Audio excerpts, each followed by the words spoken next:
Live stream test 1, 2, 3, 4, 5, 6, 7. Live stream test.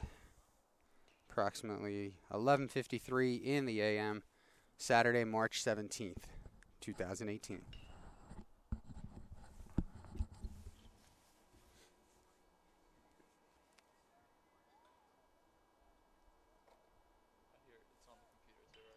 Oh, yeah.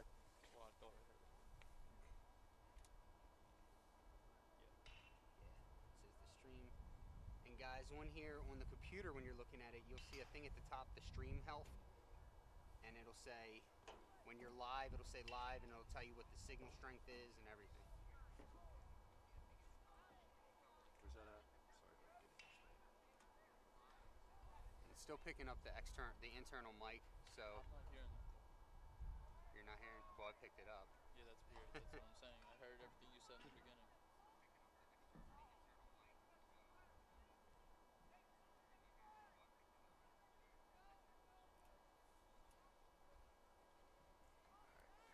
That's weird, because I'm not hearing it through my headphones now.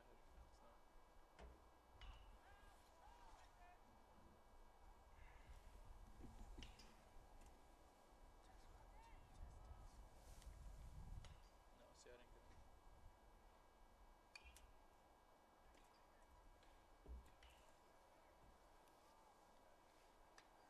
I think maybe this thing came loose. Dude, if anyone asks you about their stats over the game, especially like pitching stats, just tell them you gotta figure that out as a kid. I'm not hearing that at all. I need everybody to be quiet for a second.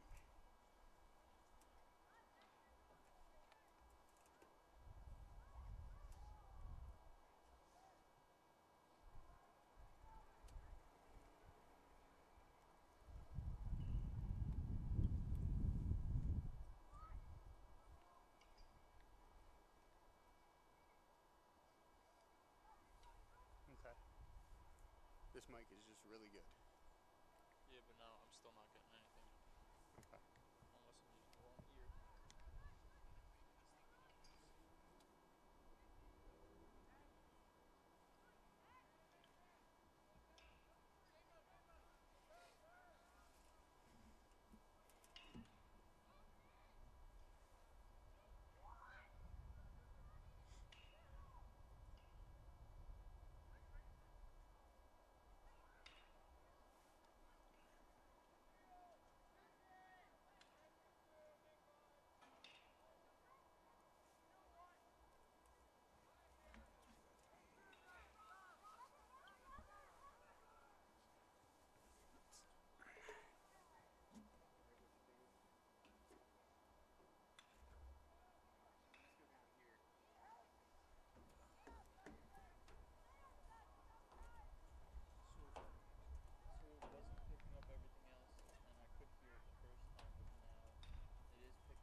Good afternoon, ladies and gentlemen. Thanks for joining us. We are live here at CCBC Essex Field as the Knights welcome the Cougars of Lehigh Carbon.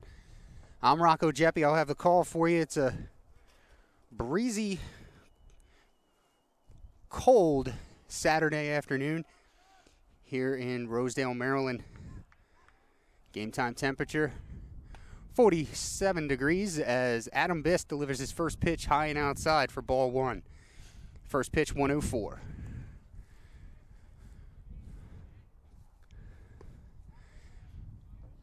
That's ball two.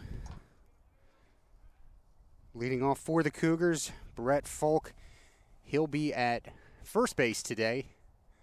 There's a high fly ball to center. Mitch Fife battling the wind and makes the one-handed catch for out number one.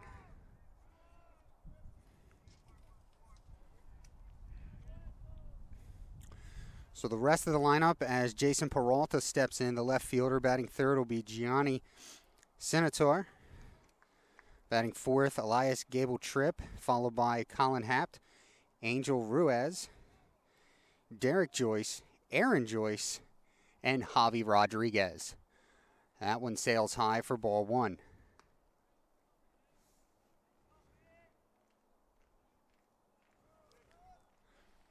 Peralta, the left fielder today. Biss into his windup and delivers low and outside for ball two. So Biss goes 2-0 to the first two hitters.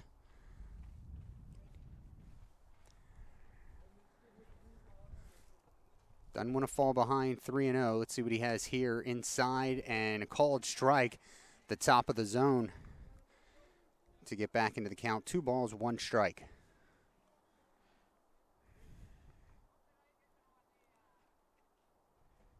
Swing and a miss, fouled off right into the mitt of Nolan Watson, catcher today. Count even at 2.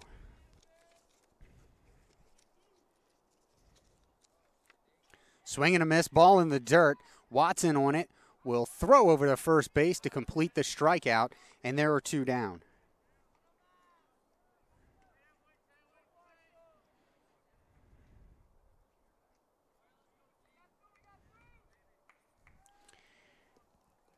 Gianni Senatori steps up for the Cougars.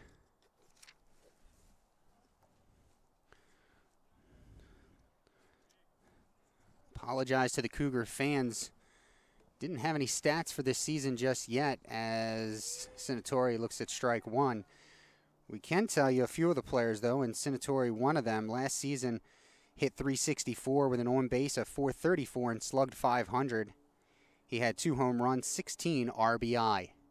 That one's inside for a ball.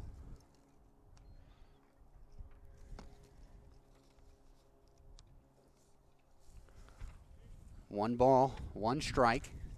As you hear the wind picking up here at CCBC Essex Field. Swing and a miss. 1-2. Good pitch there by Biss. Looked tantalizing on the outer part. Had a little bit of late movement.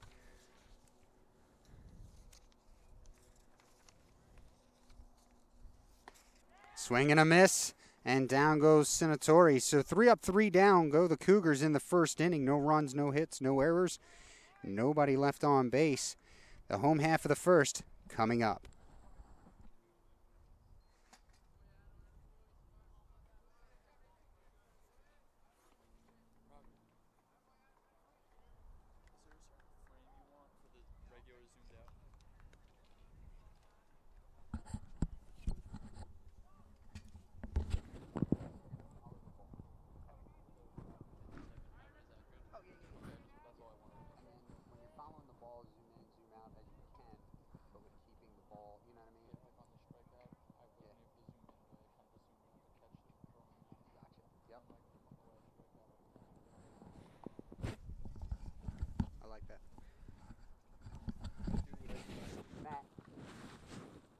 In my office, so if you just want to keep the volume up down there, that's fine because we won't hear it.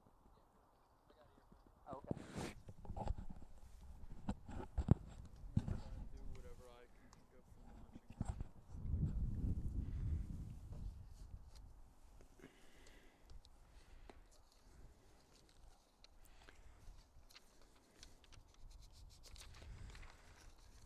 So now it'll be the Knights' turn to hit here in the bottom of the first inning.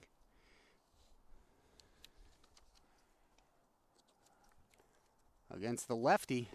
Two lefties going today. This first game of the doubleheader. Elias Gable Tripp. He will also be in the lineup as the designated hitter. He'll lead off the next inning for the Cougars. For the Knights, Nolan Watson will lead off. He's catching. Julio Criazola playing shortstop. Mitch Fife hitting in the number 3 spot in center field. Nelson Laviosa will bat 4th and play right field. Luke Schaefer, the designated hitter, will bat 5th. Batting in the 6th slot will be Will Van Horn. He'll be at third base. Jimmy Hussar will be at first base, followed by Jeff Acevedo hitting 8th at second base, and Max Tracy will be in the 9 hole and playing in left field. So here's Watson. Watson comes into the game with a .350 batting average and a .409 on-base percentage. The first offering, he watches it goes high for ball 1. The Knights coming off of a thrilling walk-off win on Thursday against UConn Avery Point.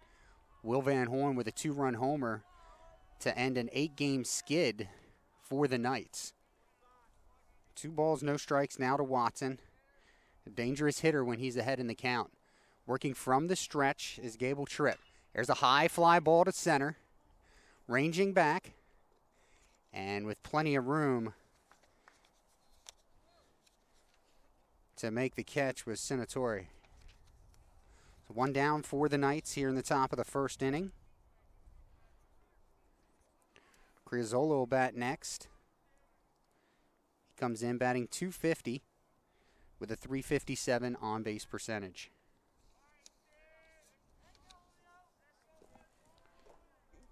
Gable Tripp comes to the set now, comes home. Ground ball to second. Throw over to first is dug out quite nicely there by Folk. Making the play at second was Derek Joyce, and there are 2 down in the home half.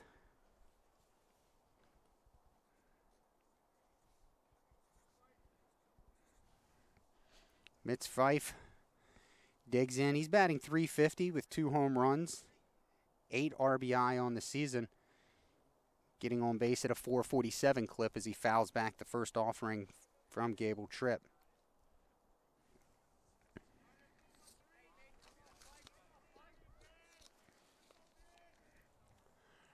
Tripp gets a new ball back, rubbing it down now.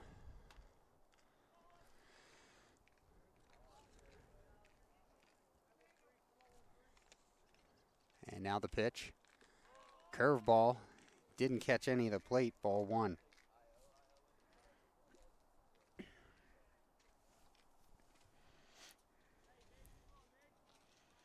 Here's the 1-1 pitch. Slow curve. Popped up to the infield. And it'll be the third baseman, Colin Hopt, putting it away to end the Knights' first. So both teams go in order in the first inning. It's scoreless heading into the top of the second.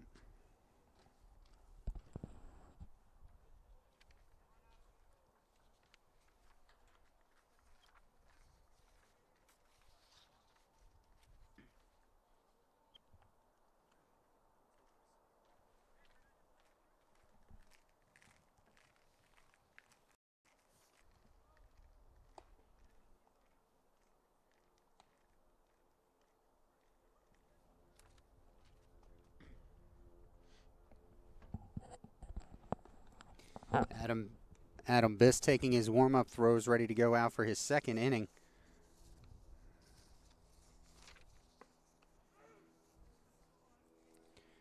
Coming into the game, Biss has a .972 batting average, or earned run average.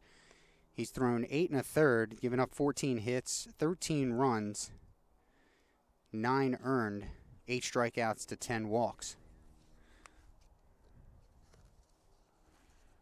Looks like we're ready to go here as Elias Gable Tripp steps in. Last season, limited action, 26 at-bats. He batted .423 with 7 RBI and was on base 62.5% of the time. Looking to help out his cause here, if you will. Lefty on lefty, here's the first pitch. And that one's in there for a called strike.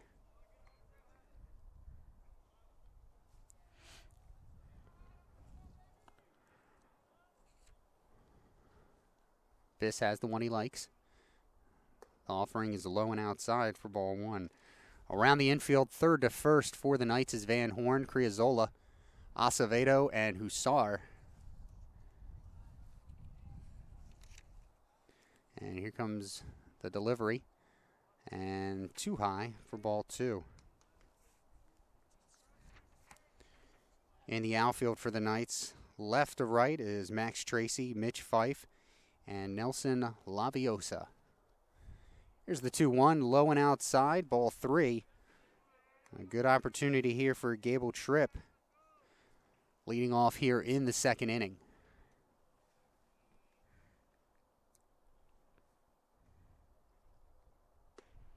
And that one catches the inside corner for strike two. The count now full.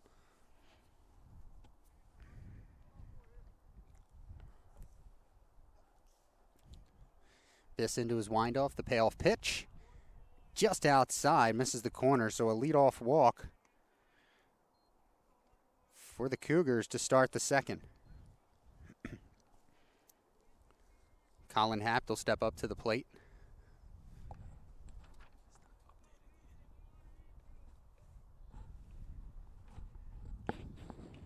Matt,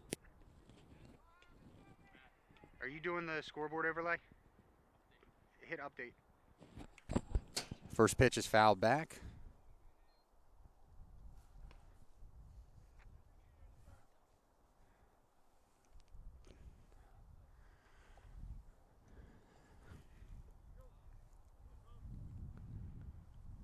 Biss stares in. Gable Tripp leads away from first base and a timeout called by Hopt.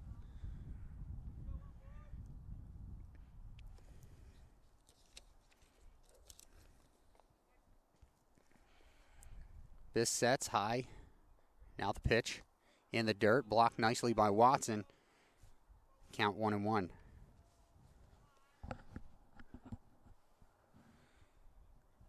Top of the second inning, still scoreless. Gable Tripp is on first base for the Cougars.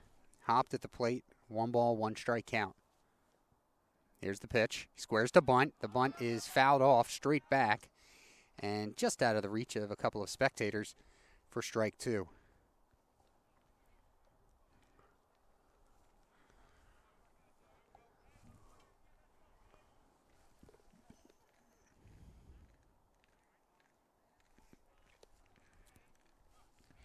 One ball, 2 strikes.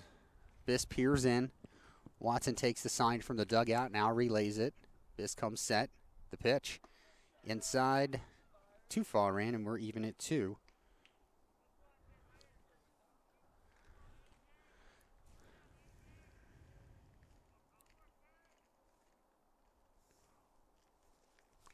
Swing and a miss. He got him.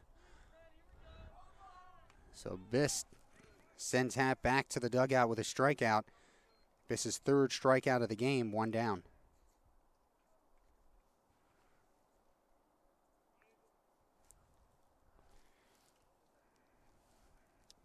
Angel Ruiz, the right fielder for the Cougars today. Last season batted .287, 15 RBI, on base .374. Has a ground ball down the third base line. That's a base hit. Gable Tripp watches it bound away from the left fielder. He's going to come around to try and score. Nope, they hold him up at third. And I think that'll be a single and an error for Ruiz. So runners at second and third now, 1 down. Things get a little bit more difficult for Biss.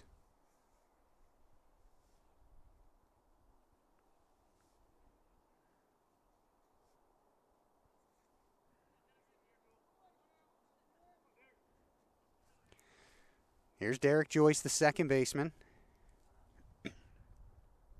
Biss checks the runner at second. Ball in the dirt. Watson blocks it. Just barely makes it out of the home plate dirt area. He's able to get to it in time. Both runners stay put. Gable Tripp on third. Ruiz at second. 1 ball, no strikes to Joyce at the plate. Biss comes set. Now comes home. And that one's fouled back. 1 ball, 1 strike.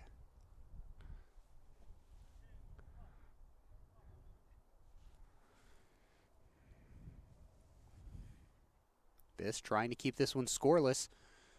We'll play 2 7-inning games today as part of our doubleheader. The second game will start about 20 to 5 minutes after the first. Swing and a miss for strike 2. Good pitch, good placement from Biss.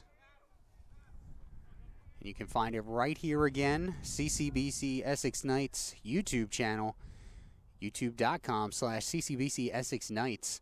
And become a subscriber. We'll notify you every time we go live. That one's high and outside for ball 2.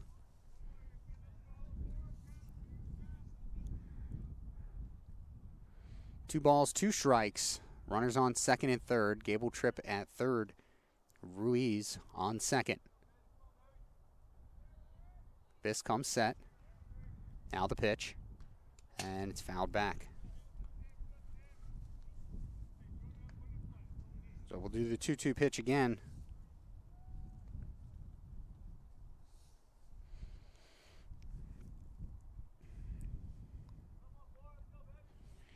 Biss got through the first inning on 12 pitches. He's up to 17 this inning, trying to work out of the jam. Here's the 2-2. Swing and a miss. He got him. Second strikeout of the inning, 4th of the game. Most importantly, the second out. So now trying to work magic to strand 2 runners in scoring position as Aaron Joyce, the catcher, steps up to the plate for the Cougars.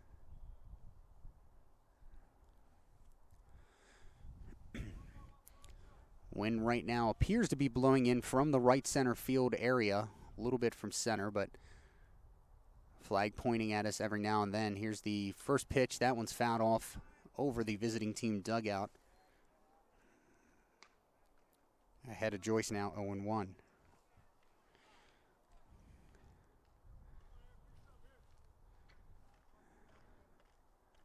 This seems to be working a little bit quicker now.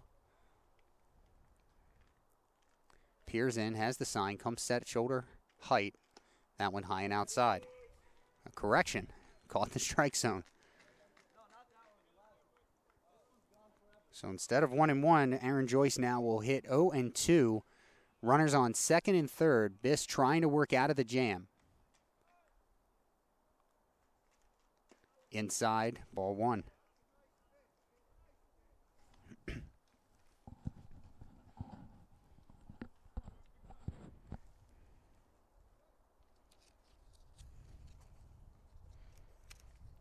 Biss peers in. Has the sign. And that one's low and in. Ball 2. Biss a transfer to the Knights.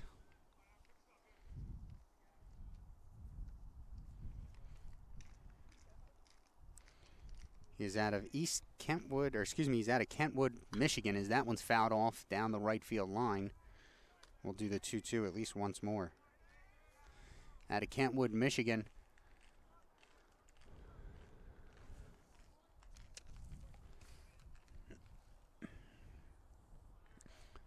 Trying to get out of the jam. 2 balls, 2 strikes, 2 outs here in the second inning. Runners at second and third. And here's the 2-2 pitch to Joyce. Did he go? No appeal. So the count runs full.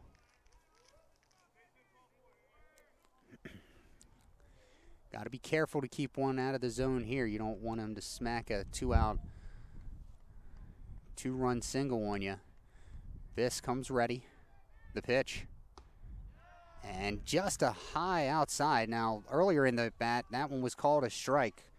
So Biss a little bit upset with that as he walks the bases loaded to face the number 9 hitter, shortstop Javi Rodriguez. Biss having to work for it here early on, second inning.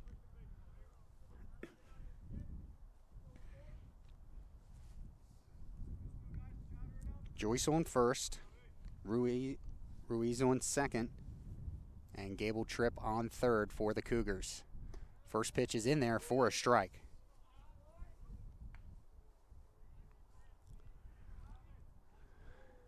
Biss already 2 strikeouts this inning, 4 for the game.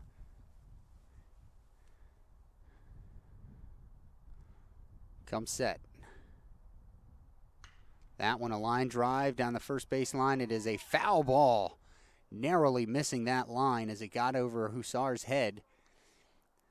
Instead of a 2-run scoring single or double, it will be 0-2 on Rodriguez.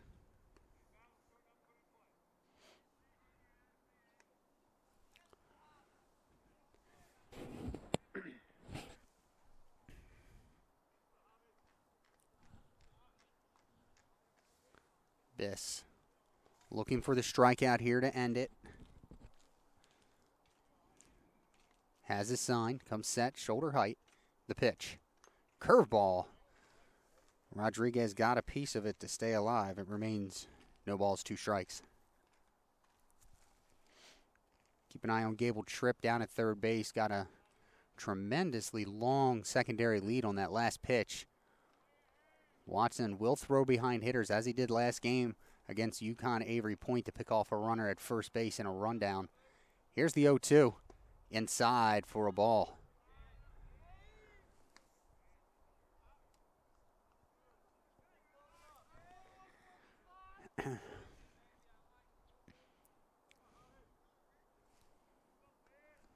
Rodriguez, he's ready. Watch his Biss set.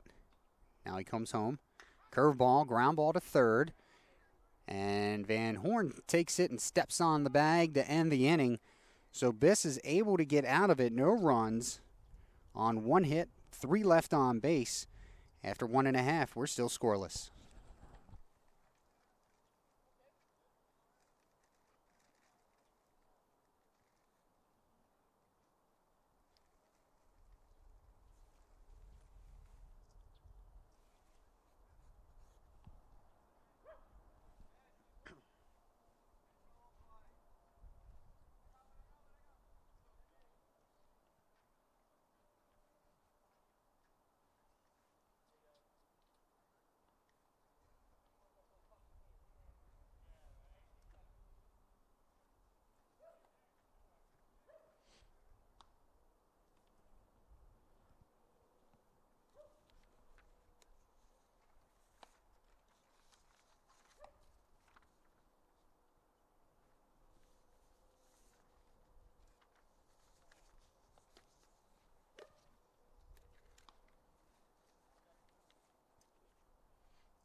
Warm-ups have ended for Gable Tripp. Just waiting for his catcher, Aaron Joyce, who was stranded at first base at the end of the last inning. The gear is on, and Joyce is out of the dugout, ready to get the bottom of the second inning started. Nelson Laviosa, he'll start it off for the Knights. Comes in leading the team with a .432 batting average, and on getting on base, .457. Also slugging .614. He has 2 home runs this year and 13 RBI. Also has stolen 3 bases, has not yet been caught, and plays a pretty good right field. We watched the other afternoon, I should say, on Thursday against Avery Point. The wind playing havoc with the ball. Laviosa made a diving catch coming toward the infield as he takes strike 1.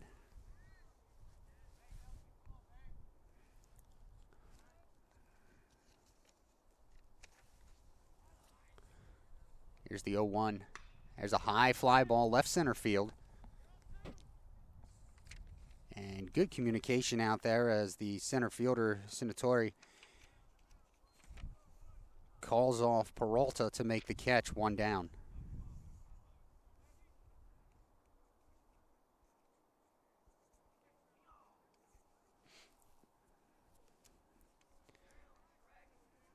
That'll bring up Luke Schaefer Batting .429 in 2 games worth of play this season so far. 3 for 7 officially. Does have an RBI as he takes ball 1.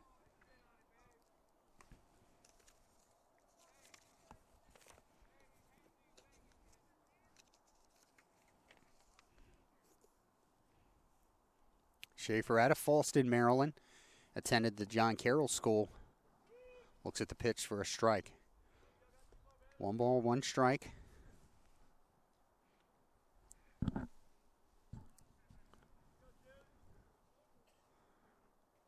That curveball got in there. So now behind in the count, 1 ball, 2 strikes.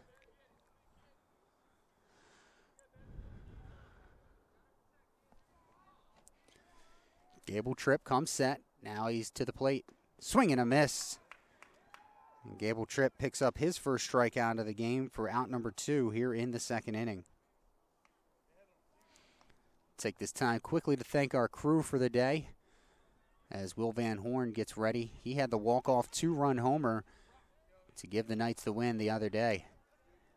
We'll get to those thank yous in a moment. Here's the first pitch to Van Horn. Takes it outside for a strike.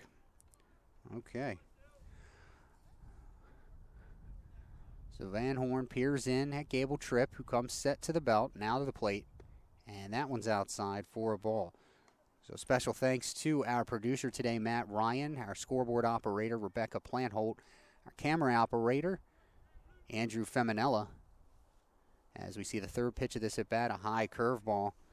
I'd like to thank our 2 scorers today, Jack Cregan and Dan Fama, on the book and on the live stats.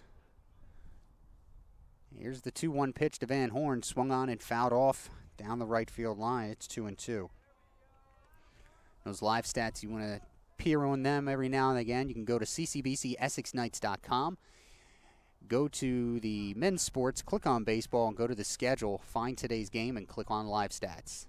And that one's in there for a called strike 3. So a quick 3-up, 3-down inning for Gable Tripp. He picks up his first 2 strikeouts of the inning. He's retired the first 6 Knights hitters in order. We head to the 3rd, still scoreless.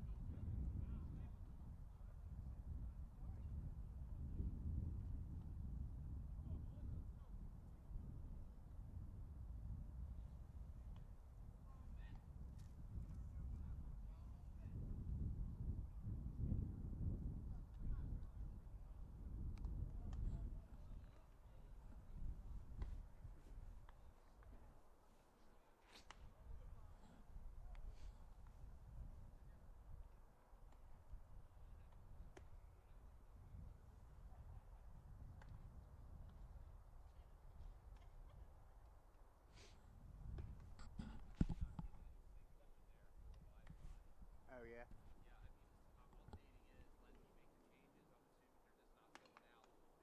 Okay. So what we can do is, like, at the end of each inning, like after the inning, then just come out here and connect, and then it should update. So it's going to end up being just like lacrosse. Yeah. So yeah, if you could do that, that's fine.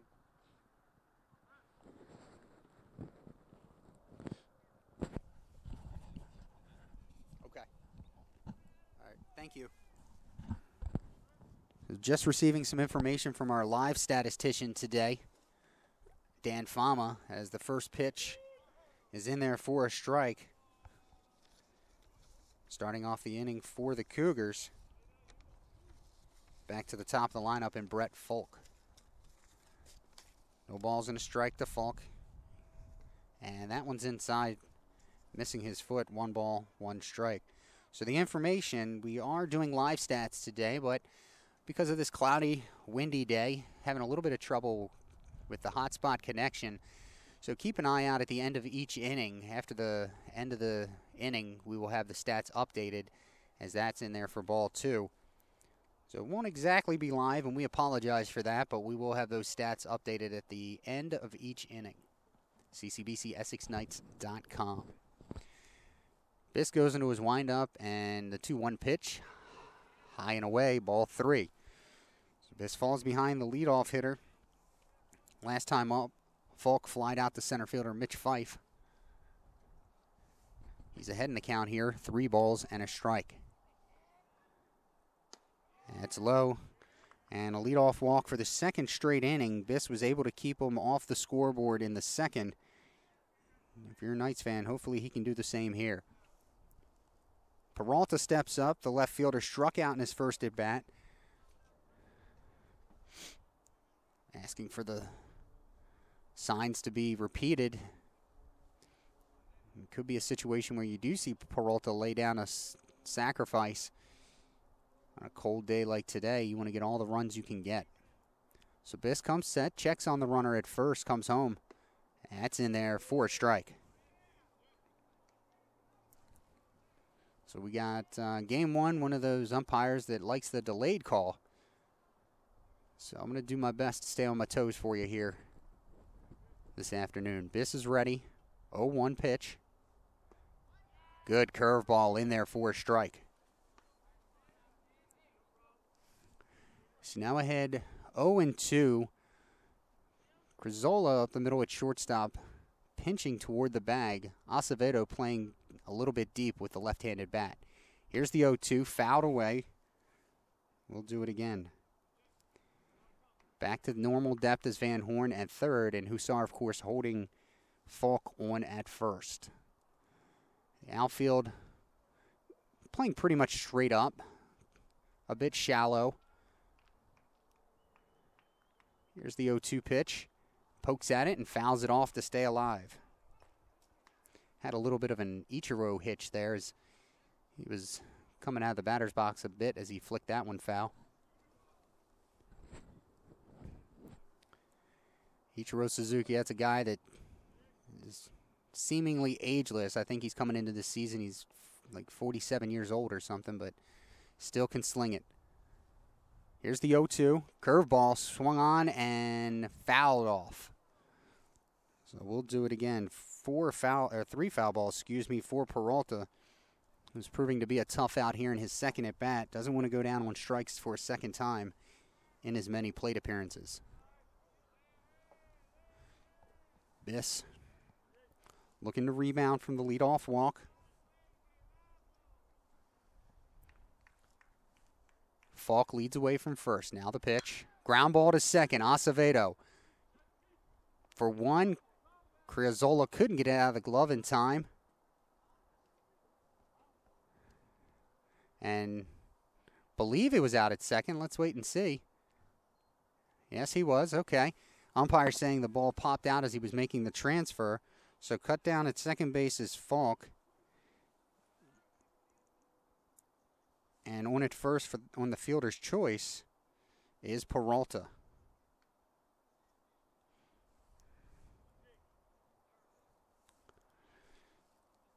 That'll bring up Senatori. Biss, again, trying to work out of a leadoff walk situation, delivers ball 1. Don't forget, folks, you can follow us on Twitter as well, at CCBC Essex Sports. If we ever have weather-related problems but the game continues to play, we will be using the Twitter account to update you on all the game action. Again, that's CCBC Essex Sports at CCBC Essex Sports. So Biss now ready. 1 ball, no strikes. Here's the pitch. High. The ball gets away from Watson, and down to second base on the pass ball is Peralta.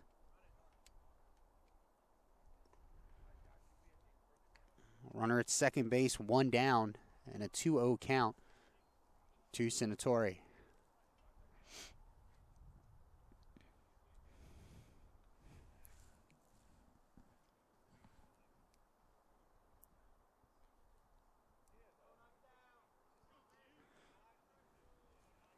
Biss waiting on the sign that he wants to go with which he wants to go.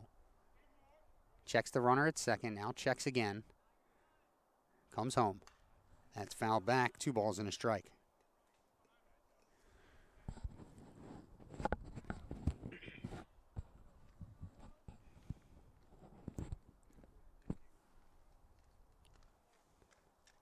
Knights come into this game 4-8. Got the season started down in North Carolina, where they took 3 out of 4 from Surrey, and then dropped a doubleheader against Rockingham that started their 8-game skid. 1 on Thursday against Avery Point, as that one's in the dirt. Watson blocks it nicely. The runner will have to hold, but the count goes to 3-1. Outfield still situated straight up. Van Horn at third, about 2.5 steps from being even with the bag. Criozzola working behind the runner, now gets back to his position. Biss comes to the plate. Ground ball to short. Criozzola plays it, checks the runner, now throw to first, and just did get him. Criozzola made a great play on the ball, off one leg, and went to throw off the one leg. Instead, took another 2 steps to check the runner at third to make sure he hadn't turned. At any rate, with all that excitement, 2 down in the inning, and Gable Tripp is up with a runner on third base. Starts him off high for ball 1.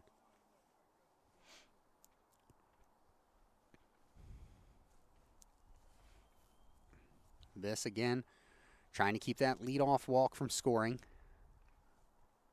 Or correction, trying to keep Peralta from scoring. The leadoff walk by Folk was cut down on a fielder's choice.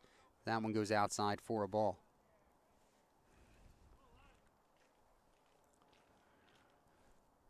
Two 2-0 the count to Gable Tripp. Here's the pitch. Swing and a miss. 2-1.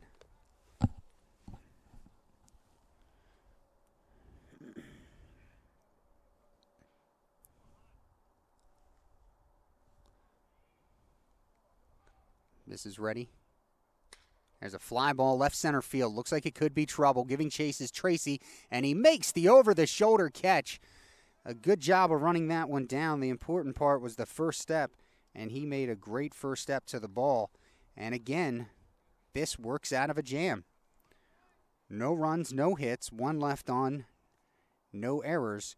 We head to the bottom of the third. We're still scoreless.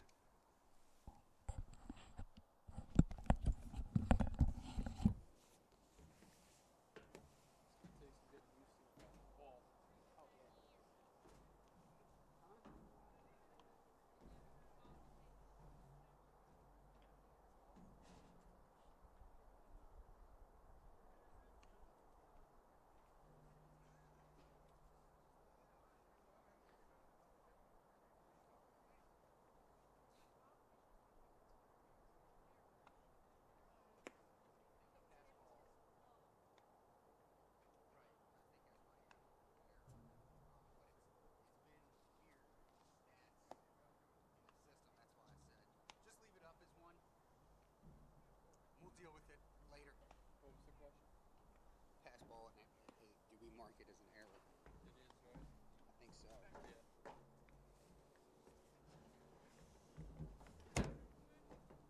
And yeah, I think I'm definitely ready to like be able to chime in tomorrow. Okay, cool.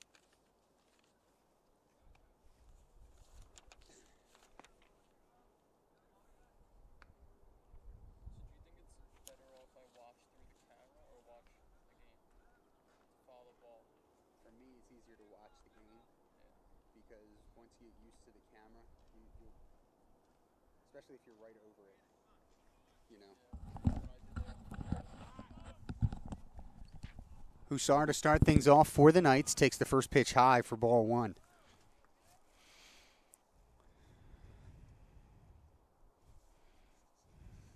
Hussar comes in batting, 214. Ball 2. This will be his 10th game of the season. Works the count 2-0 to start things off here in the bottom of the third. Curveball. Sends it out to right center. And catch is made. by the Cougars right fielder Ruiz for the first out.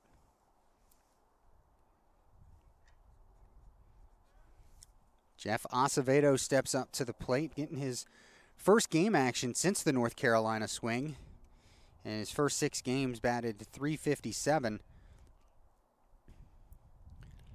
On base percentage of .550, as that's a ground ball to short. Throw across the diamond for out number 2. Goes Rodriguez to Folk. And Gable Tripp trying to make quick work of the Knights here in the 3rd inning. Has not allowed a base runner yet. Knights are 0 for 8 to start things off. Max Tracy steps up to the plate. We saw him make a nice running grab to end the previous half inning. Takes ball 1. Tracy comes in batting .182, swing and a miss there in his first 12 games played, excuse me. 1 ball, 1 strike.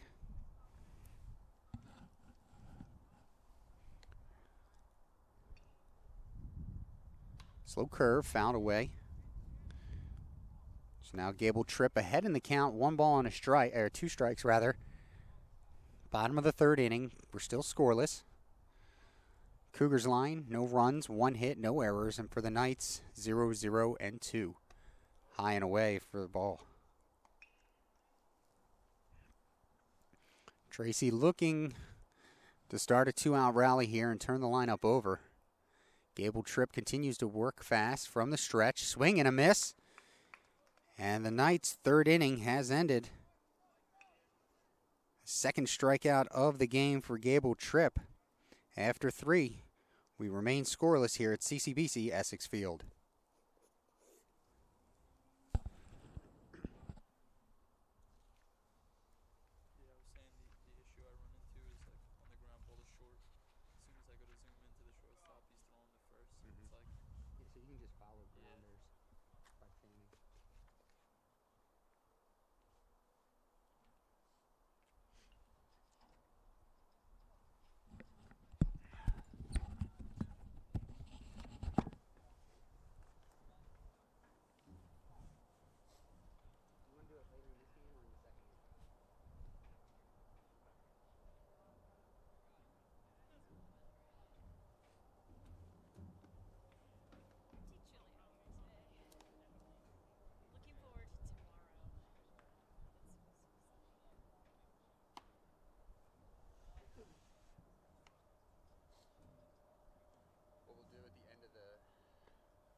Headset out and hook that up because we're going to do an interview.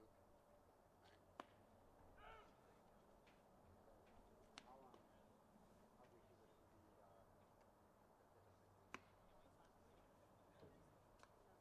Cool. Moving around, trying to keep it a little warm. If you want, you can keep it plugged in for the 2nd game or whatever. I can try it out. All right, cool. Even if it's just every once in a while. Yeah.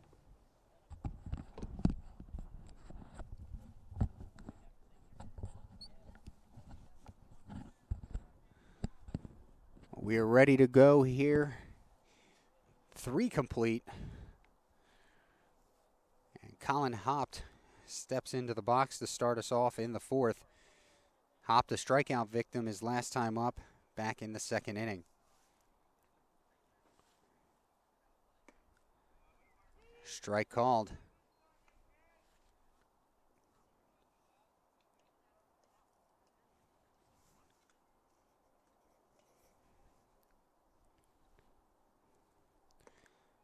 The 0-1 pitch stays low, 1 ball, 1 strike. Biss has a little bit of a hesitation in his delivery, all by design. There's one rocketed down the left field line, and it fades foul. Just out in front of that was Hopt. He waited another 1/3 of a second, maybe 1-0 Cougars. Instead, 1 ball, 2 strikes. Hopt back into the box, wearing the high socks, 2 yellow stripes. The young third baseman swings and misses and down on strikes for the second time in as many at-bats for out number 1 here in the 4th.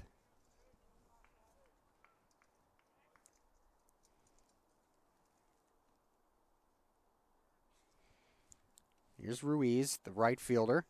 Singled in his last at-bat. Got the second on the error made by the fielder, but then was stranded. Biss try and make quick work here. Swing and a miss on the first pitch. Going right after him there. Ruiz stands about 5'6". Plays a good right field. Here's the offering. High pop up to the infield. Off in foul territory, first base side. Watson calls for it, but can't make the catch. Overran it just a bit. So new life for Ruiz. But he's behind in the count, 0-2. Watson slamming the one-piece catcher's mask off the right shin guard there in frustration. Looking for his battery mate now to bail him out. Will not go down as an error. Never touched the ball. Biss into his windup. Delivers in the dirt. Ball 1.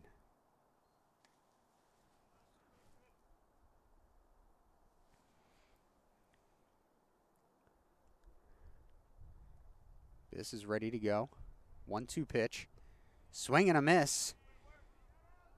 And probably no one happier than Watson with that strikeout.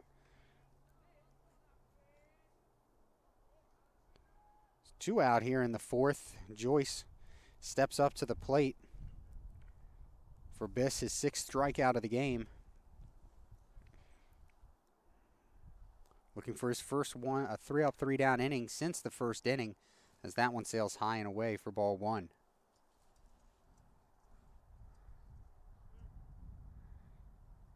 Second offering here to Joyce. And that one's low and in, ball 2. 2-0. Joyce, a strikeout victim, his first time up.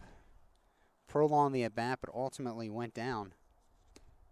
That one's in there for a strike.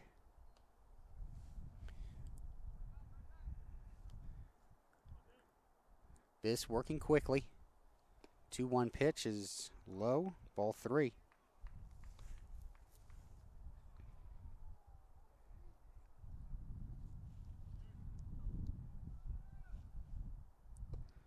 And he takes ball 4, so a 2-out walk for Derek Joyce.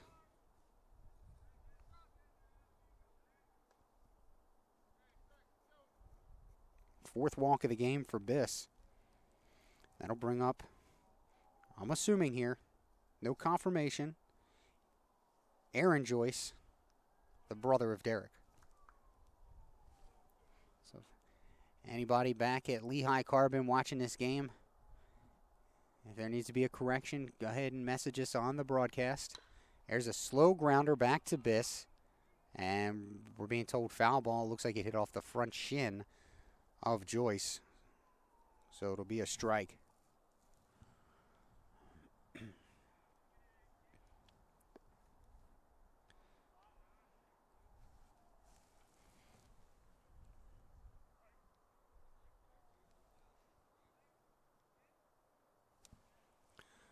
This is ready, 0-1 pitch.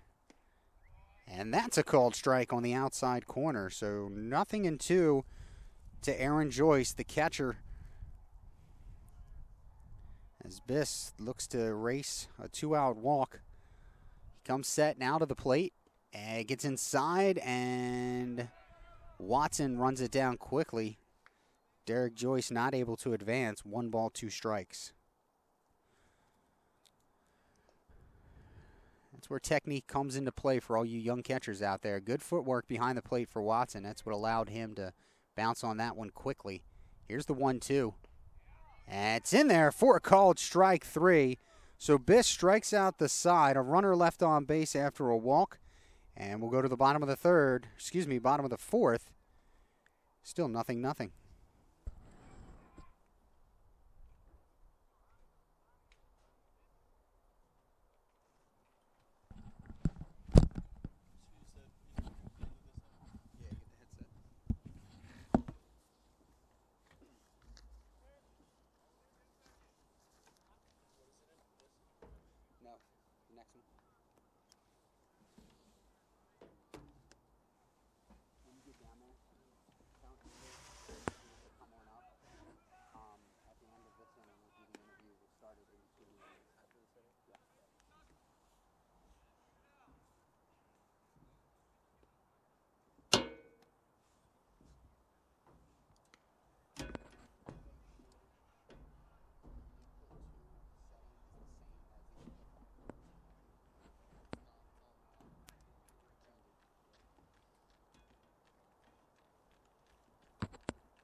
Testing 1, 2.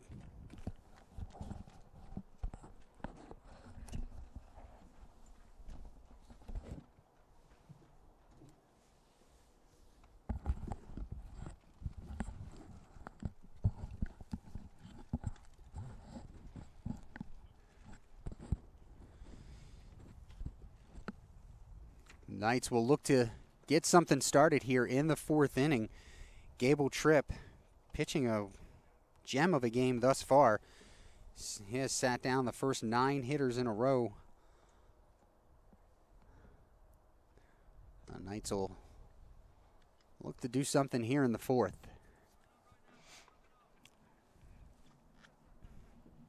Here's Watson, steps up. The Knights catcher, a fly out to center field, his last at bat.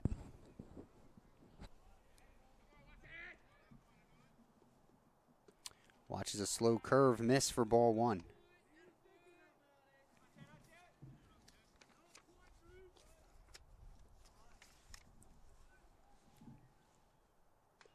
Fouls that one back. We are even at 1. Watson, the freshman out of Manahawkin, New Jersey, attended Southern Regional, 6'1", 175 pounds. Goes the catcher. That one in there for a strike. 1 ball, 2 strikes to the New Jersey native. Gable Tripp comes to the plate, slow curve, swung on and missed. And down goes Watson for the first out of the 4th. 3rd strikeout of the game for Gable Tripp. Julio Criazola comes to the plate. The Knights wearing their alternate jerseys today. These are their road jerseys, the navy blue tops with the gold lettering and gray pants. And Criazola swings over the top of that one for strike 1. Criazola wearing the gray hooded sweatshirt under his uniform today. The Miami native, not used to these temperatures sub 50 degrees as he watches that one sail high for a ball. As many of these players on the team from Florida, it dips below 50. That starts to be chilly. Gable Tripp continuing to work fast. Here's the 1-1. Slow curve. Doesn't catch the plate. 2 balls and a strike.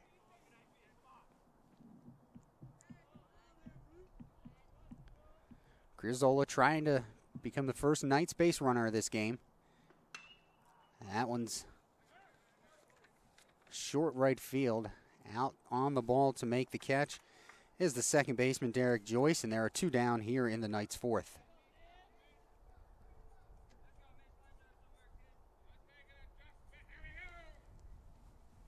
Mitch Fife up. Also wearing that hooded sweatshirt underneath the jersey. Number 13 popped up to the 3rd baseman his last time up. Gable Tripp misses with that one, ball 1. Doing a nice job mixing in the off-speed pitches this afternoon. Knights just trying to get that first runner on. That one's fouled off down the first baseline. And the catch is made by Brett Falk to end the inning. So the Knights again go in order. 12 in a row sat down for Gable Tripp thus far. We're still scoreless.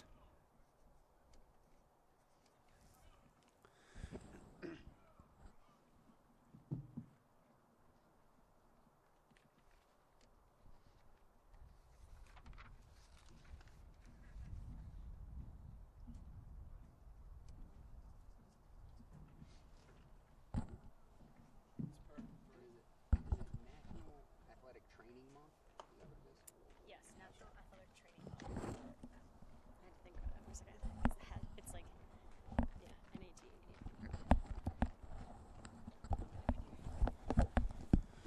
I guess I probably, can I hear? You're not going to be able to hear. Do I have to do anything? I'll just leave one ear open. Okay. And then, I don't know how to do this. okay. Just talking to the headpiece. Bring that down. There you go. Okay. I'm like, I don't know I don't All know what I'm right. doing. So we are waiting for Biss to finish his warm-up pitches, and as many of you out there may know, March is, amongst other things, National Athletic Training Month, and joining us now is the Knights head athletic trainer, Amber Ratke, to tell us a little bit about that and a little bit about, what an athletic trainer actually does. Thanks for joining us, Amber. Thanks for having me. So I guess let's dispel some of the rumors and overview of what an athletic trainer does, as that one is shot down the line for strike one. So, athletic trainers, contrary to popular belief, are not just trainers. We are allied healthcare professionals that have to graduate from an accredited program, take a national certification exam, and are able to evaluate, treat, rehabilitate athletic injuries. That one back to Biss. He'll take a few steps and toss it over to Hussar for the first out of the inning. So a lot of schooling goes into becoming an athletic trainer. And before you joined us here at our wonderful program at CCBC Essex, as Javi Rodriguez grounded out there, Brett Falk will be at the plate now for the Cougars. Give us some background on yourself. Where were you before here, and where have you worked, and education and so forth? So I went to the University of Michigan and graduated in 2009 with my bachelor's degree in athletic training. Passed my certification exam and did an internship, one-year internship at Northwestern University in Evanston. So stayed in the Big Ten. Then I went and got my master's degree at the University of Kentucky. Worked as a graduate assistant there with the men's and women's tennis team as well as the cheerleading team. Took my first full-time assistant job at Winthrop University. Oh, I'm just talking to myself. So I'm having a little bit of audio problems here. 2 balls and a strike on the hitter.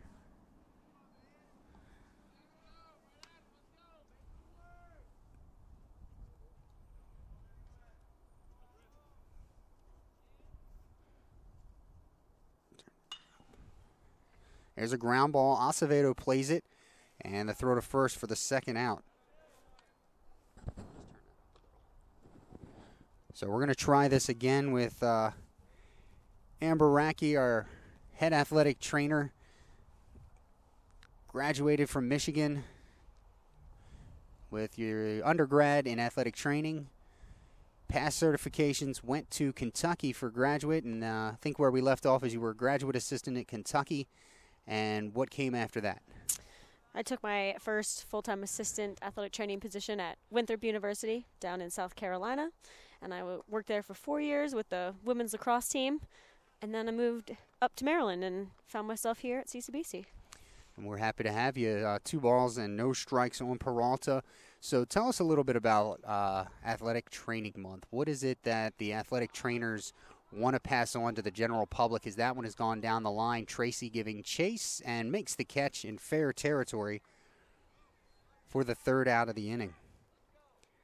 We're going to continue our interview here, though, but what is on the minds of athletic trainers around the country that they want to impart upon us? Well, I think first of all, we just want to educate the public about what an athletic trainer is, what we can do, what we're trained to do. We're not just hanging out on the sidelines. I'm watching games and looking to see if players are moving well, or, if people are coming back from injury, how are they looking?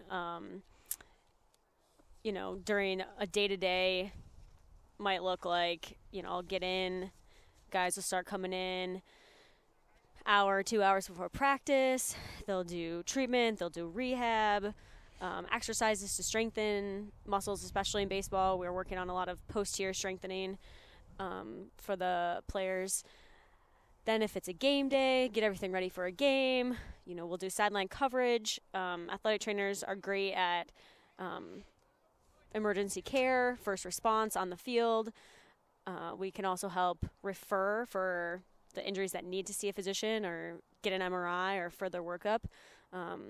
So we have a wide range of things that we do on a daily basis. What is the most exciting part of your job? What do you like doing the most? I think the best part about the job is getting to watch somebody come back from an injury that has worked really hard to, rehab and then get to see them play on the field again and, get a hit or score a goal or whatever it is. That's always really rewarding. So here's Laviosa. Fly out to center, his last at bat in the second inning, takes ball one. The Knights still looking for the first base runner. It's been 12 in a row sat down by Gable Tripp to start the game. We're going to get back to Amber Racky, our head athletic trainer, here in just a moment. Slur curve misses. 2 balls, no strikes. The Knights bench finally starting to make some noise here. You're also a fan of the game too, Amber. You're not just an athletic trainer here to go through the motions as that one's fouled off. So I have to ask you, what is it like to be here and having to watch a baseball game in sub 50-degree temperatures? As an athletic trainer, I'm sure a lot of different things are going through your minds as the game's going on. There's a shot up the middle for a base hit, Nice. and Laviosa ends the skid as that ball is bobbled in center. No advancement, so Laviosa on base for the first Knights hit as the bench really comes alive now. 1 on and Schaefer to the plate. Well, yeah, it's not always super fun to hang out outside when it's, 40 degrees, but it definitely helps when you have love for the game and, especially when you have a personal relationship with the guys on the team. Schaefer squares the bunt. That one goes high. Oh, yeah, absolutely. You just want them, to do well, and it's always exciting. The other night when we had the walk-off home run, that's always fun to see. Sometimes I'm thinking about March Madness instead of the baseball game. But there's plenty of stuff to do during a game. Sure. Well, we could talk about that a bit. It was a Maryland team that pulled the big upset last night, 74-54 over Virginia. We're talking about University of Maryland, Baltimore County Retrievers. That was very unexpected. Obviously, historical in every sense of it. The 1 seeds were 135-0 against the 16 seed. As there's a throw to first base to chase Laviosa back. Schaefer ahead in the count, 2 balls, no strikes. And that's, I guess it's hard for you to pull yourself away once you leave the field today. You're probably going to go home and watch some March Madness. Yep, pretty much. Sometimes the life of an athletic trainer is watch sports all day and then go home and watch more sports. So, but yeah, tonight my Michigan Wolverines will be playing and the Wildcats, Kentucky Wildcats. So that's a game I'll be paying a little bit of attention to as the 3-1 is in there, 4 strike on Schaefer. My bracket totally busted. I had Virginia winning it all, and I think I've done everything but shred it and use it for cat litter at this point. It's no more good. So, but I gotta say, I still have all my Final Four teams in my bracket. So. Lucky you. 3-1 the count here on Schaefer's. We're gonna keep Amber Racky, our head athletic trainer, on the air here with us until the end of this inning, which we hope is prolonged here as the Knights are trying to, now that they're on the hit side of the scoreboard, trying to move Laviosa up here. Count in the favor of Schaefer, 3 balls and a strike, and he watches it go low. So, walk to Schaefer sends Laviosa to second, and the Knights really have something cooking here. The first 2 runners on and nobody out. So I got to ask, you've covered a lot of teams from soccer to lacrosse to baseball to gymnastics, not meaning any of our sports here. So any sports you've ever covered, what are the sports that are the best to cover and what are the ones that are just, not, they're, I don't know how to put it, but they're less than easy to get along with. Well, I played soccer, so growing up, so I love working soccer, and I think probably the most interesting I've worked was fencing. I know more than the average person would ever know about fencing, but it's definitely an interesting sport. A lot of people are like, oh, do they get stabbed? Which really doesn't happen because it's not sharp and they wear protective equipment, but they have a lot of chronic overuse injuries in that sport. So sometimes that's harder to deal with as an athletic trainer than the acute injuries. Someone sprains an ankle or count even to Van Horn here, 1-1. Sorry to cut you off. Van Horn looking to move the runners up, has tried to bunt twice. Here's the third attempt, and it gets inside the runners. No, it hit him. Hit the jersey, so the Knights catching a break in multiple fashions here in the inning. So hit by pitch now loads the bases with nobody down, and the Knights trying to get something going here in the first game of our doubleheader.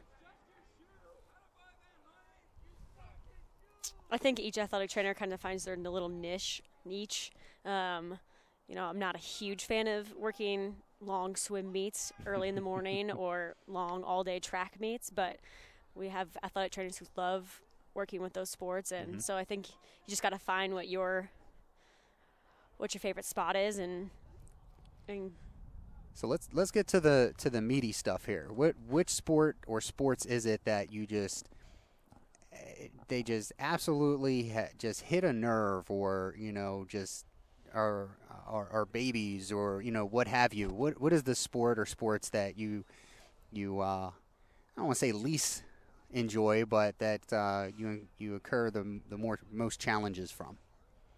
I would say working track and field, honestly, is kind of hard. They're very in tune with their bodies. So anytime they feel a little bit off, they come in and see you, and they might not actually have an injury per se. They might just have a little tightness or slept funny or nothing serious going on, but they can tell that something is off. So Jimmy Hussar to the plate with the bases loaded now. Nobody out.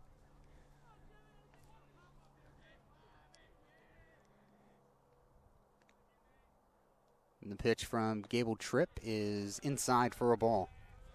Yeah, I could see how that would be cross-country, track, those types of athletes that are, like you said, I think it's the best way to put it, very in tune with their bodies. Was hoping for a little bit more, juicy gossip there, but that's okay. The truth is always good. I'm trying to be a little PC here. Well, none of our student athletes would ever never. pose None a of them challenge drive me crazy to any ever. of what you do. Gable Tripp behind in the count here, 2-0. Hussar waits for the pitch. It's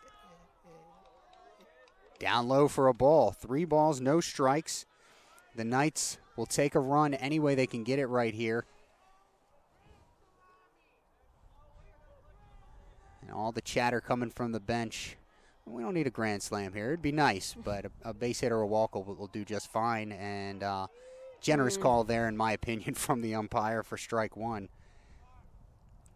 I always think a 3-0 pitch, it basically has to be just an awful pitch to not get the call. I really think the umpires try and give pitchers the benefit of the doubt on 3-0.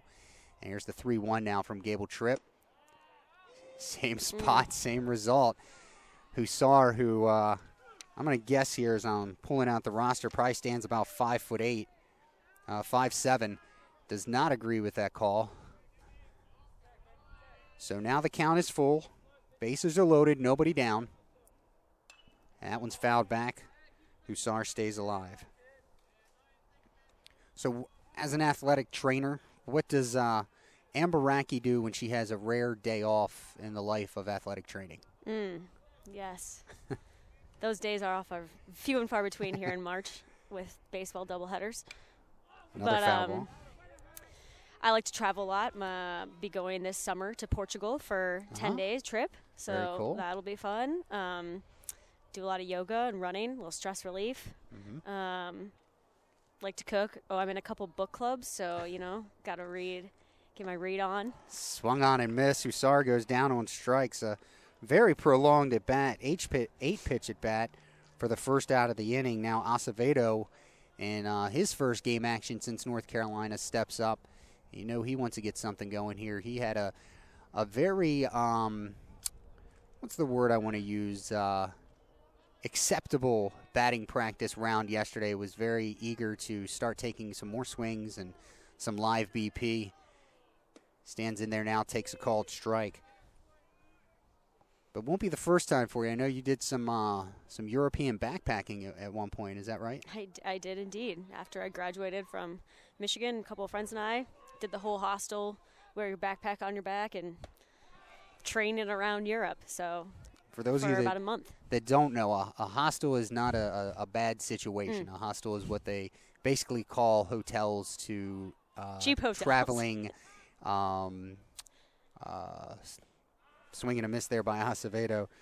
Traveling tourists in the European area and even from around Europe. But, yes, cheap hotel living and basically just a place to lay your head at the end of the night or early morning. Right. Here's the 1-2 is fouled away. Knights can't let this opportunity get away. Loaded the bases. First three hitters reached. Laviosa with a single, then a walk to Schaefer and a hit by pitch. Van Horn, who was trying to bunt and move the runners over. Gable Tripp working hard here.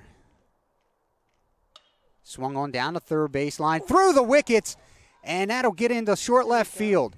Laviosa scores. Schaefer around. Going to third is Van Horn. The ball gets away and is gobbled up by the pitcher. So a 2-run error, and the Knights are on the board 2-0.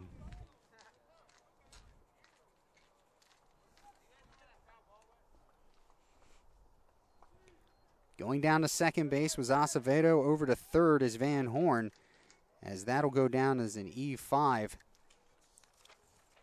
for the young third baseman, Colin Hopt. Knights ahead 2-0. Max Tracy will look to continue the inning. Good hustle by Van Horn to get over to third base, as the first pitch to Tracy is a ball.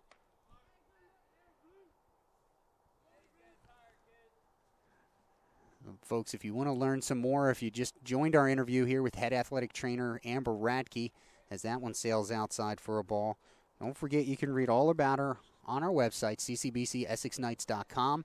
Go to Inside Athletics into the staff directory. She's right there on the front page. Click on her name and you will see her bio, and you can catch up on some of the things that we've discussed this afternoon as Tracy swings over top of that one for the first strike. 2 balls and a strike. I'm not sure. We may have to just keep you on for the rest of the broadcast. We bring you on, and the Knights come through with a couple of runs. Hey. And this is baseball, the most superstitious sport. A fly ball to left field.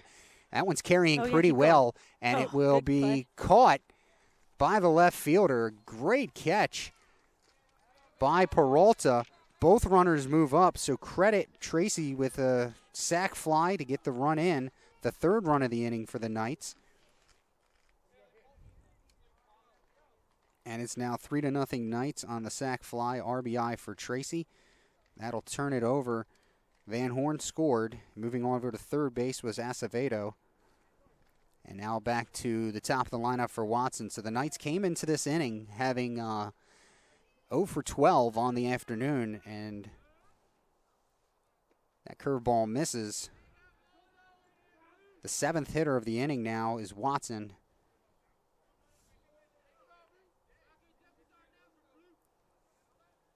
Three runs, one of them earned because of the error on third as a called strike there.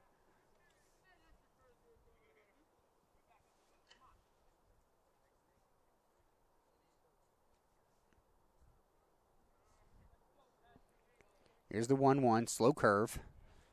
Doesn't get the call this time. 2 balls, 1 strike. So, Amber, what do you like most about the Maryland area? I know the weather probably doesn't bother you too much, being a Michigan native. What do you like most about our lovely state as that one's fouled off? Well, it's great to be so close to so many different big cities, an hour from Philly, hour from D.C., New York's only 3 hours away, so that's really great. You've got the beach. I grew up on Lake Michigan, so I love going to the beach. And you can drive, an hour, 2 hours to get up into the mountains in western Maryland, up in Pennsylvania. So, it's kind of you got a lot of different stuff that you can go to. Are you a crab eater? That's what, being in Maryland, you gotta like the seafood. I'm not a huge crab eater, but I enjoy a good crab cake. Not really good at picking crabs, but, I think that's a skill that you got to learn. It's definitely, we should have a clinic for all of our employees that come from out of state on how to do that. Slow curve stays high. Yeah, there's definitely an art to it that I have yet to figure it out. But I do really embrace Old Bay on things now. Old Bay chicken wings, Old Bay French fries, Old Bay everything. Put a little Old Bay on the salad and, You know, people around here, we put Old Bay on everything. Slow curve and ball 4. There you go, Nolan. So the 2-out walk puts Watson on first. Of course, over at third is Acevedo, and Criozzola will step up to the plate now.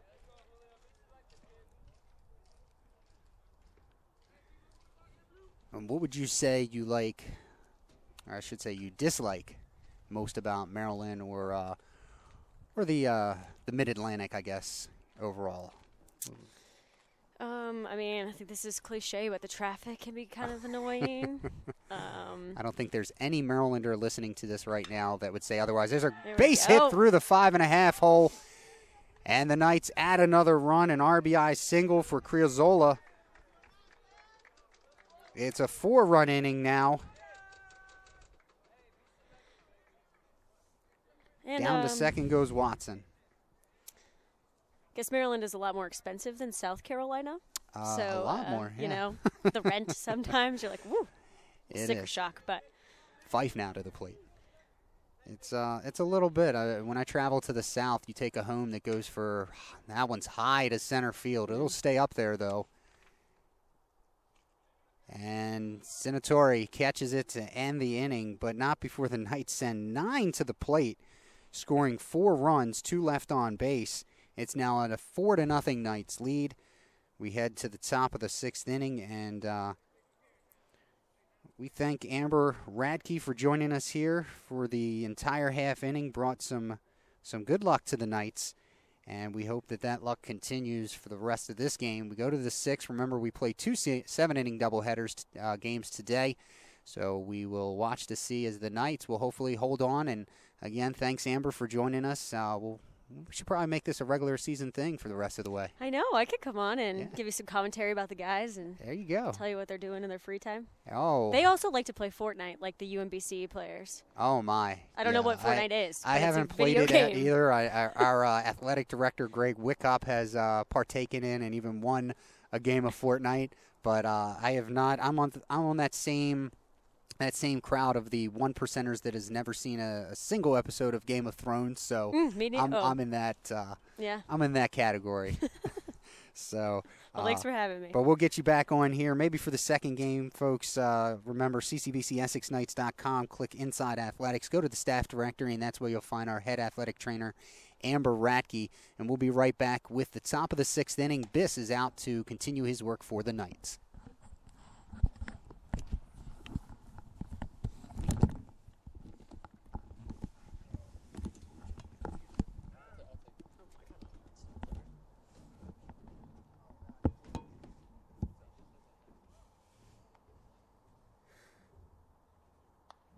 Can't feel my feet. I know. It's a little chilly today. I even was gonna put a second pair of socks on, and I thought it was gonna be warmer.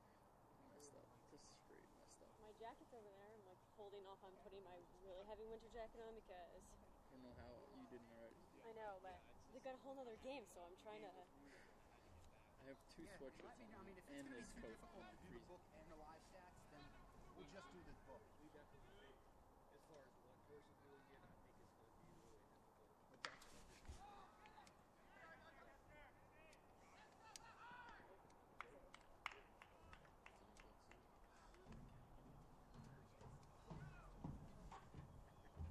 Thanks, Amber. You want me to take the second one?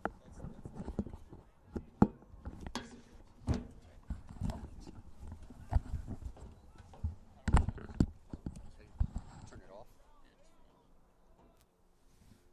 was. That's the right one. No, I'm saying though, if I want to use Oh, you this at a can't. later time, you can. Yeah, we'll have to just plug it back in. Okay.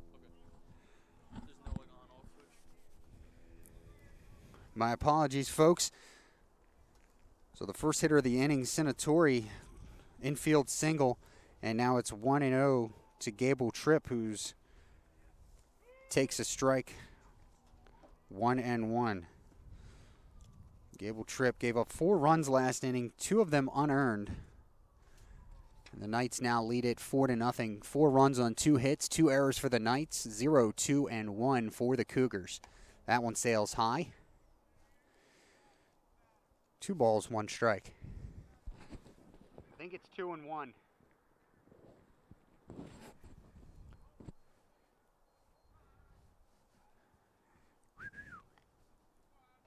Here's the 2-1. Swung on. High fly ball to left. Back goes Tracy.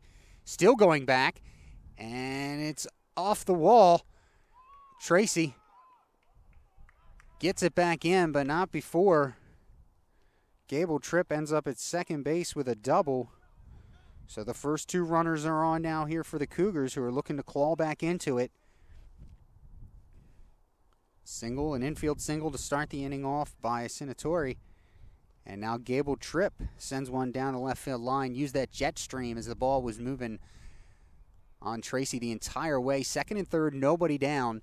Biss again finds himself having to work out of a jam.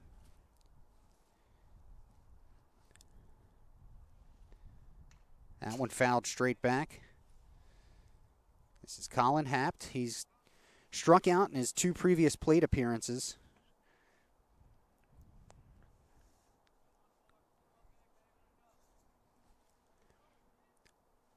Biss working with two runners in scoring position.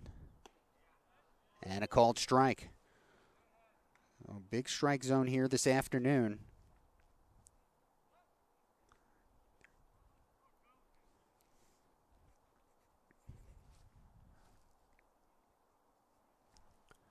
Here's the 0-2. Just got a piece of it to stay alive.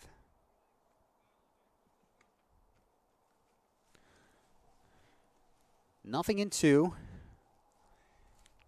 Hapt looking for some redemption. Had that error that led to 2 runs in the last half inning. A base hit here could get those runs back. He goes down on strikes for a third time. One down now. Angel Ruiz to the plate.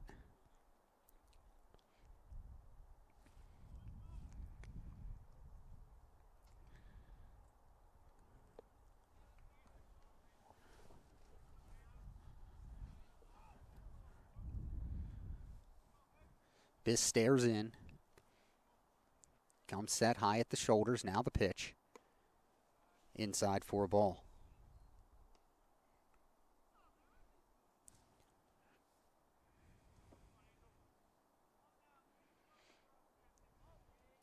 Very exciting day to be a Maryland sports fan. As we talked about earlier, UMBC with a huge upset over Virginia last night as that one trickles foul. 1 ball and a strike. Getting probably just as much press as the teams win. Maybe a little bit less, but pretty big press was their Twitter operator, Zach Seidel, who is a Baltimore native. They started the day roughly 6,500 Twitter followers, and this morning they're up over 55,000 Twitter followers as that one's fouled back for strike 2. Seidel was interviewed by multiple newscasts, including SportsCenter and CBS, regarding some of his tweets last night. Some have called them epic, legendary. And personally, knowing Zach, he does a great job, and I hope he continues to do so. Criolla boots one it short, so the run will score. On the first base on a E6 is Ruiz.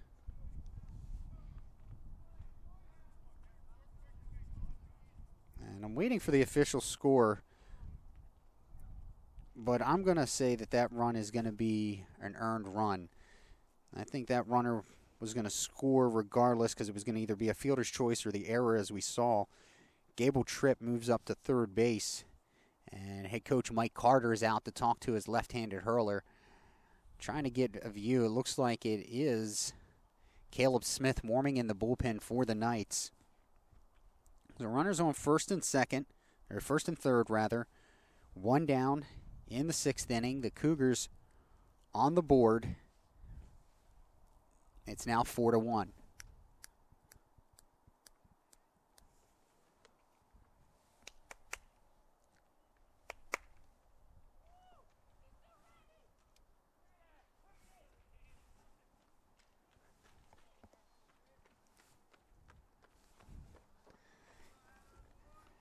Meeting is over. Derek Joyce steps up. He walked his last at bat and a strikeout in the previous one. Officially 0 for 1 as that throw over to first base. A good play by Hussar to snag it.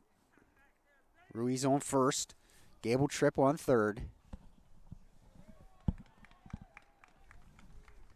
Single and an RBI for Derek Joyce. And we apologize. Had some technical difficulties there, but we're back online. If you missed it, Derek Joyce just singled home the second run for the Cougars here in the inning. Down to second goes Ruiz. It's first and second with one down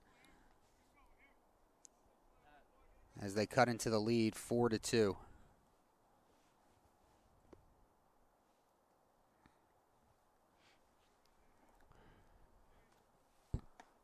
High for ball one. Aaron Joyce now to the plate.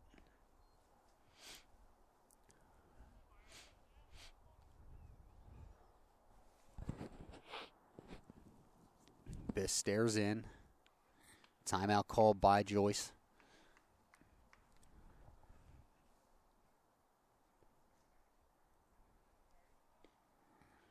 We're ready to go. One ball, no strikes.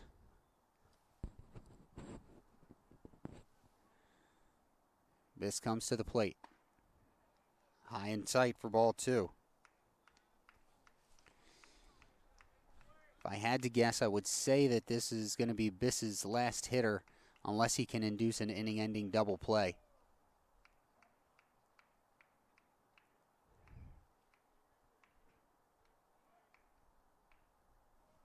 Here's the 2-0.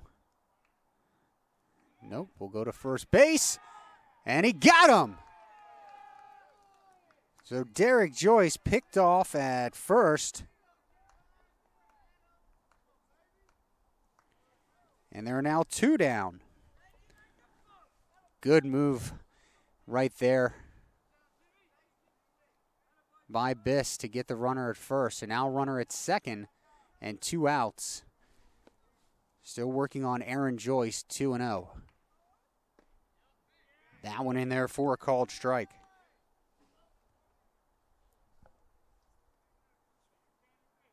What? All right, let him know. I did. I think he's working on it. Here's the 2-1 pitch. Fouled away, 2-2. Biss trying to get out of this inning, limiting the damage.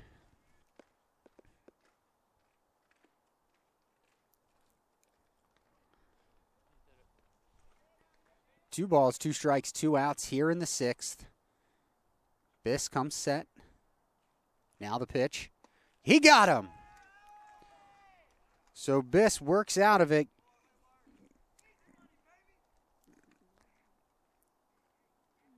Giving up just 2 runs, both earned. 1 runner left on base. We head to the bottom of the 6th. The Knights 4, Cougars 2.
So new pitcher into the game for the Cougars coming out to start the 6th is Nolan Cope. Closed the book on Gable Tripp, who cruised through the first 4 innings, sat down the first 12 nights in a row, and then gave up 4 runs in the 5th. His line will go 5 innings, 4 strikeouts, 1 walk, 4 runs. 2 of those were earned, 1 hit by pitch. And we'll wait to see, but do believe Gable Tripp will stay into the game as the designated hitter. He was hitting in the 4 spot, also pitching today. We'll have to wait to see until at least next inning.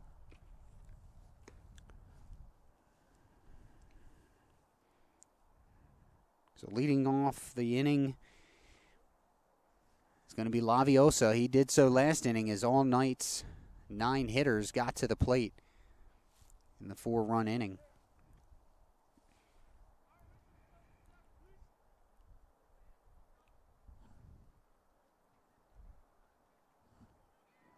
Laviosa digs in against the righty. And here's his first pitch of the game. It's low for a ball.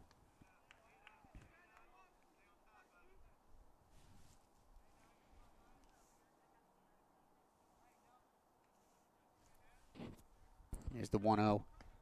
Curve stays inside. 2 balls, no strikes.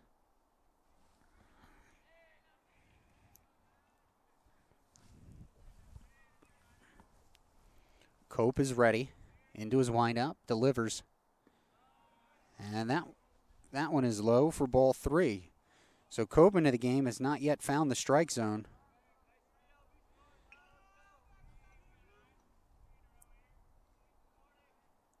Here's the 3-0.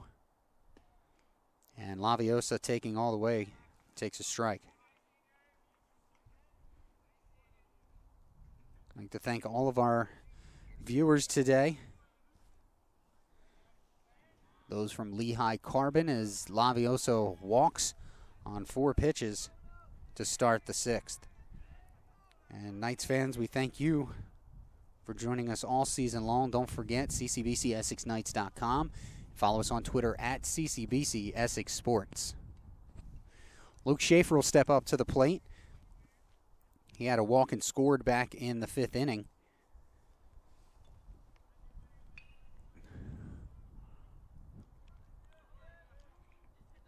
Laviosa takes his lead from first. Here's the pitch. Inside for ball 1.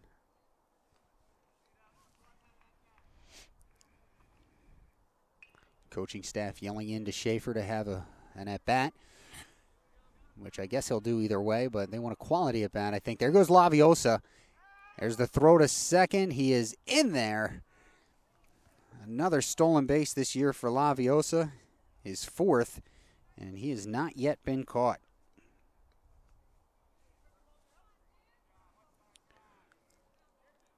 The pitch was a ball to Schaefer. So now Laviosa in scoring position. And a good hitter's count here for Schaefer. Should get something to hit. The 2-0. He went around on that curveball. It's now 2-1.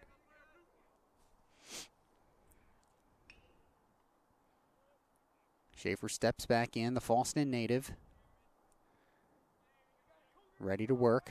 Laviosa leads away from second. The pitch. There's a high fly ball to left. It's got a chance, and it is out of here.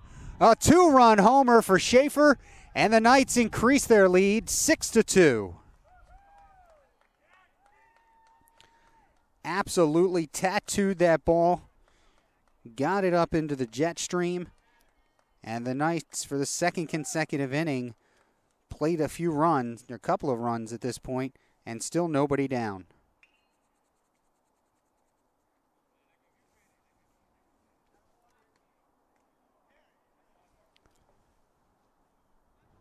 Six to 2 for Schaefer. His first home run of the year. As that one's grounded to short. Took a weird hop. A good play And off the line, Van Horn is tagged out. Good play there by the Cougar shortstop Rodriguez to adjust. And 1 pitch, 1 out now in the Knights' 6th inning goes Van Horn. It goes 6-3 on the putout. Jimmy Hussar steps up to the plate. He struck out in the 5th inning. Officially 0 for 2 today, takes a ball. He had a heck of an at-bat, though. 8-pitch at-bat. And took a couple of pitches on the outside that looked a bit high, but were called strikes and kept Gable Tripp in the count in the at-bat. 2 balls, no strikes now to Hussar. Knights lead it 6-2.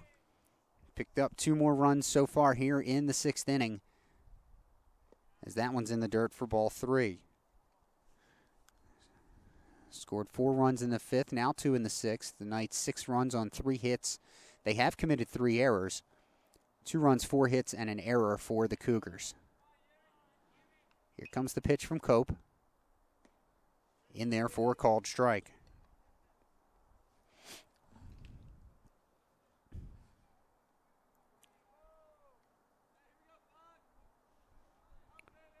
Hussar waiting, now the pitch.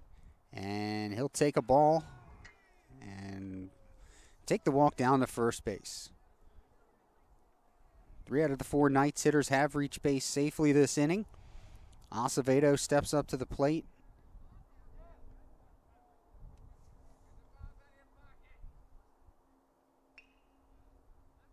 He reached base on the error that brought in the first 2 Knights runs and then scored a run later that inning. Acevedo now with a runner on first. Hussar rests the bat, now brings it off his shoulder. Throw to first. Hussar back in plenty of time. And Knights fans, don't forget this Tuesday, the 20th, men's and women's lacrosse doubleheader, 4 p.m. The men take on Finger Lakes. The women take on Frederick at 6. And we are teaming up as Acevedo takes a strike, teaming up with Lace Up with Lax, Lace Up with Lax, a 501c3 that is bringing awareness to homeless shelters all over the country. And we are taking your donations of children's shoes, mostly black shoes, would be appreciated at that game. You can come by and make a donation and watch the games.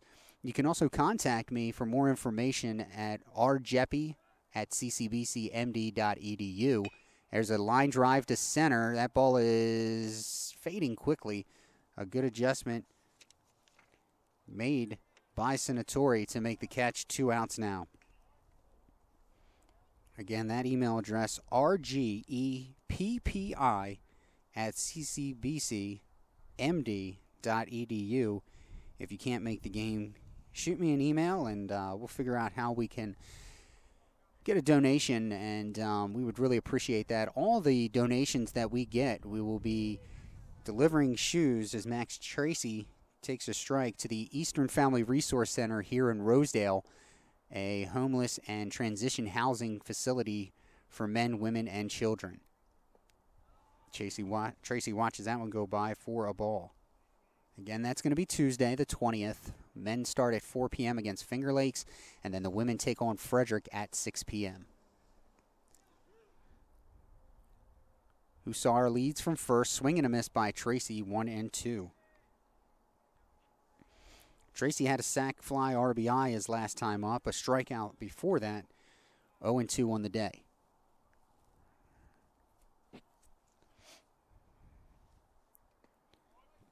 And a called strike 3 on the inside part. Tracy pleading his case with the umpire, saying it nearly hit him, and the home plate umpire disagrees. So down go the Knights. They pick up 2 more runs on a hit. No errors. 1 left on base. After 6, the Knights lead it 6-2. Save. 2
So Biss will stay on for the Knights, coming into this inning by my count up to 109 pitches.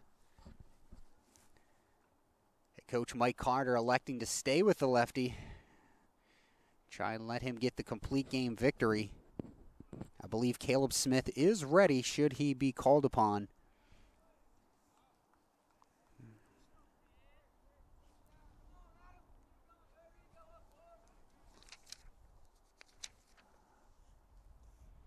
And Javi Rodriguez will lead things off. He'll take a strike. Rodriguez comes into the at-bat 0 for 2. Here's the 0-1. High fly ball down the right field line, fading, and it will fall foul. Laviosa was swung over more toward the gap, didn't really have a chance to get down the line to get to that one. No balls, 2 strikes to Rodriguez.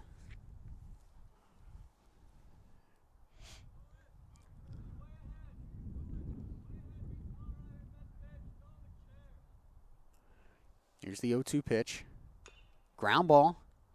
We'll go foul. We'll do it again.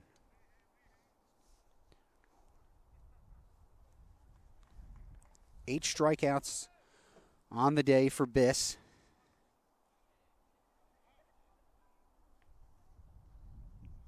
Two walks. That one goes outside for ball 1. Wind begins to pick up here at CCBC Essex Field. Biss delivers. And that's too low, says the home plate umpire. So now the count even at 2. Rodriguez trying to get on base and make something happen. Biss trying to get 3 outs to end the game here. And again, that one misses. So now Rodriguez, after falling behind 0-2, has worked the count full. Here's the pitch. And ball 4. So worked him all the way back to a leadoff walk. Back to the top of the order for the Cougars and Brett Falk. Falk 0 for 2 with a walk this afternoon.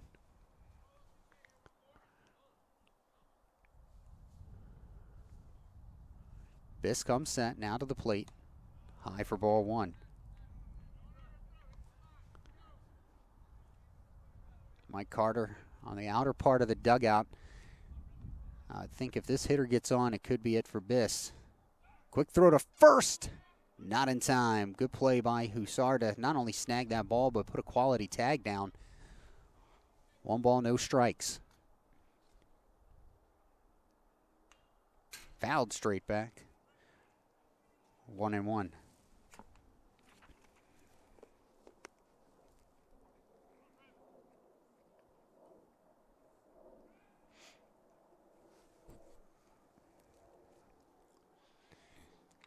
Comes the 1-1 pitch from Biss. High and outside. 2 balls and a strike.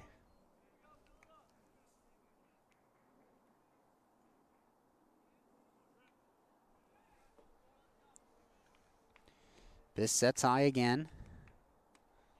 And that one goes high and away. 3 balls, 1 strike.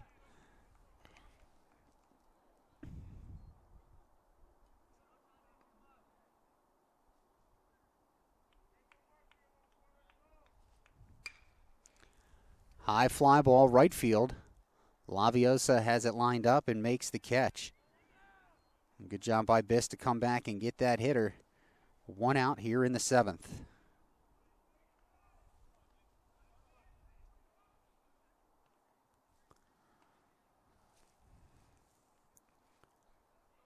Peralta will now be the hitter. 1 down here in the top of the 7th. Grounded foul.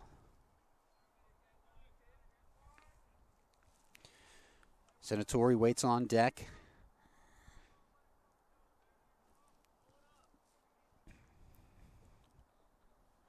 Biss stares in. Has the sign he wants. Comes set, now the pitch. Ground ball. First base side. Hussar to second for off the glove of Criazzola. Throw to third. Gets away as well. and a run will score.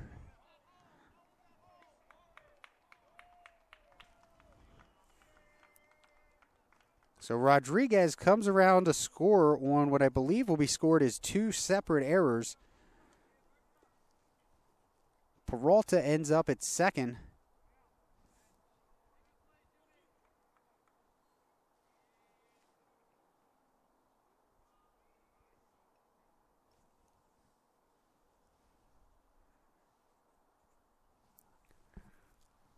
I believe we're going to get a throwing error. Not sure. I would say the error would be on Criozola. Peralta reaches first base on the fielder's choice, and goes to second on the error to Fife in center field. Rodriguez scores on the error as well. That'll be it for Biss. 6 1/3. And he's responsible for Peralta at second base. Caleb Smith on to try to get the 2-out save. We'll be right back as Smith warms up.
So Caleb Smith on, looking for his second save of the season. Gianni Senatori to the plate. Singleton scored his last time up. 1 for 3 today. Here's the pitch from Smith.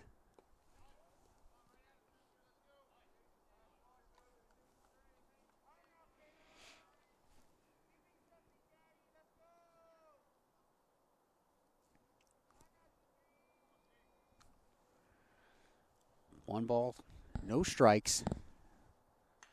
Fouled away, 1-1.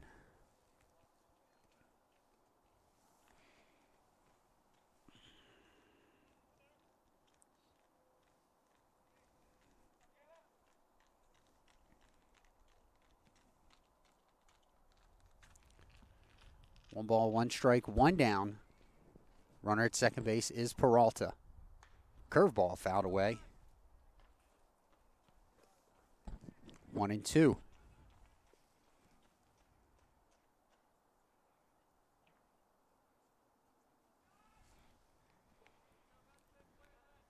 Smith stares in.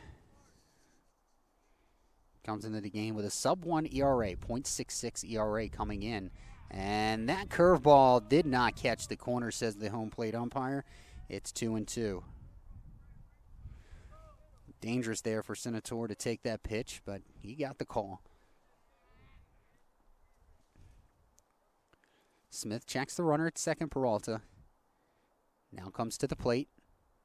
Fouled away.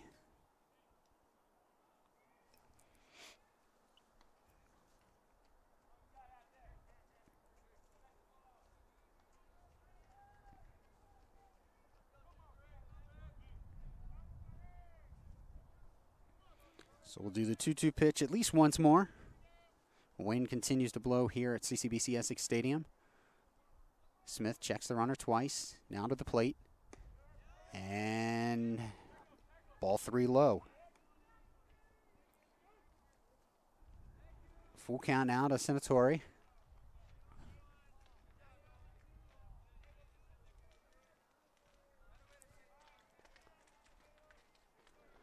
Knights lead at 6-3. The pitch from Smith. Curveball lined into right center field, a base hit. Laviosa up with it quickly. They're going to send the runner. He throws home. Not a good decision as Laviosa allows the runner to go to second. It'll be a single and an RBI for Senator, who goes to second base on the throw home.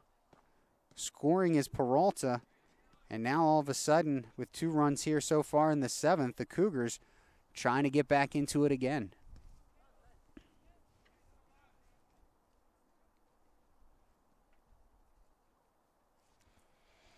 That'll bring up Gable Tripp. Tripp had the start today. On the hill, went 5 innings, giving up 4 runs, 2 earned, a ground ball to first. Hussar plays it, takes it himself, and there are now 2 down. Moving over to third is Senator. And a 1-pitch ground out goes Gable Tripp.